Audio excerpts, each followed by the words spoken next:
În timp ce Uniunea Europeană în ansamblu negociază peste 40 de acorduri comerciale și deschide noi piețe de export și implicit permite intrarea pe piața europeană a importurilor, iată, Germania accelerează procesul de export și creează o structură aparte în Ministerul Agriculturii pentru ceea ce urmează. Va promova brandul fabricat în Germania. Ambasadele vor avea diplomați economici și pentru produsele agricole, iar finanțarea pentru programul de promovare și a exporturilor, a târgurilor comerciale internaționale va fi majorată la, atenție, 17 milioane de euro. Ce va face România? Guvernul se chinuie să convingă retail-ul din România să creeze branduri locale pe care tot retail-ul să le sprijine la export prin filierele proprii în țările în care au sucursale.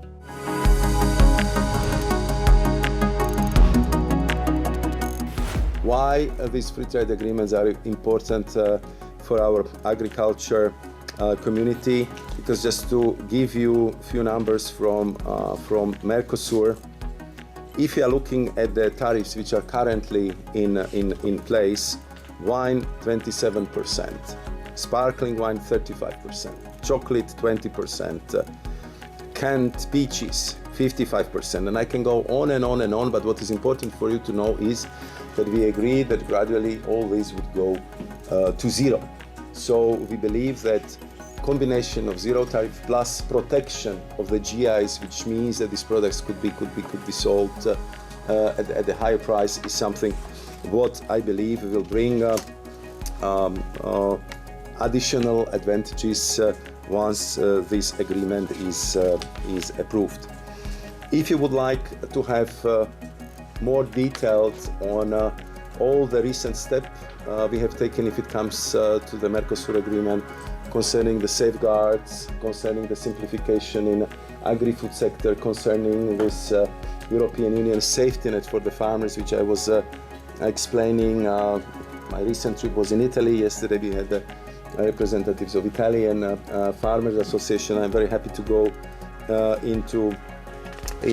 these details, and maybe the last thing I would mention is that in this particular time,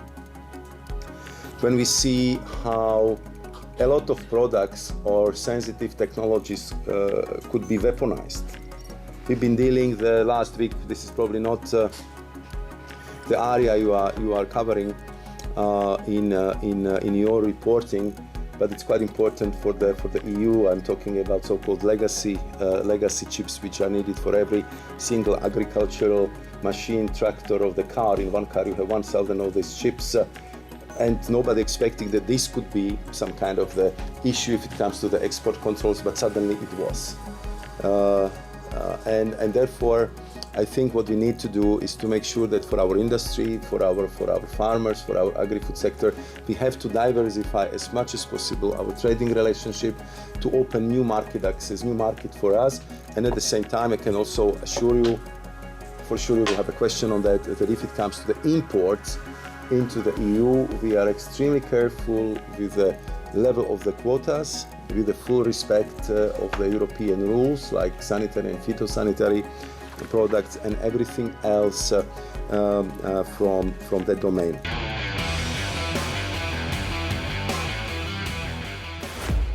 What we are doing in the relation of this Mercosur agreement from the perspective of safeguarding that any unforeseen circumstances might happen is absolutely unprecedented in the history of the European Union. What I want to say that the safeguard regulation which we put on the table, which is putting into the European law exact mechanism, what would happen if you would have sudden increase of so-called sensitive products by 10%, or sudden drop in price by 10%, and what are the delays, what we had to do within 5 days, what we had to do within 21 days, and when we have to adopt the final measures, and that it's enough in one member state, there is the perception that something is going wrong, we are obliged to act. We never did it for anyone. We did it in this case because we know that there have been concerns which I believe been also accumulated by the length of the negotiations and very, very complicated process, that this is the strongest safeguard we ever put on the table. So these are all the measures which would create, I hope, adequate guarantee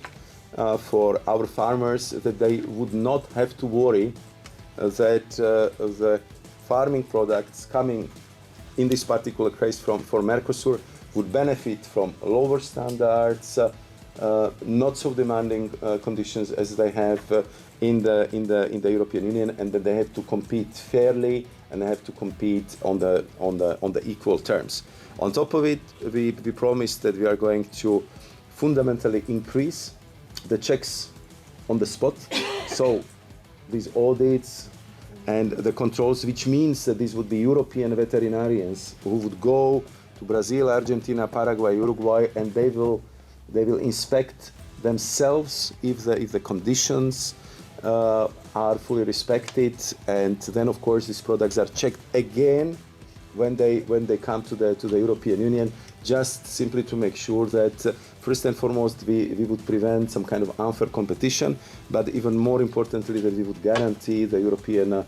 consumers that they would have the highest quality of the food products to which they are used when they are buying the products from the European farmers.